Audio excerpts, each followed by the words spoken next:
फर्ममा जानुभएको अरे के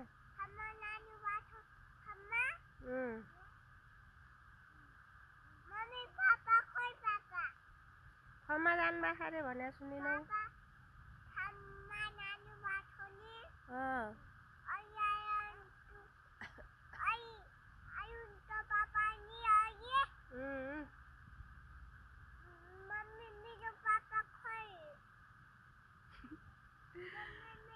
मेरो पापा खै म छु त यही छु त पापा अहिले साँझ आउनुहुन्छ त भने त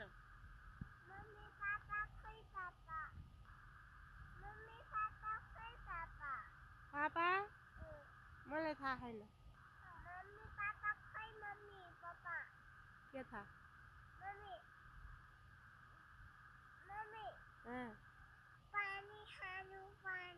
पानी प्यास लागेको छ ल त म पानी ल्याइदिन्छु तिमी यति बसेर खेल्छौ कि उतै जाने यहीँ खेल्छौ फोन पनि ल्याएको थियो ओहो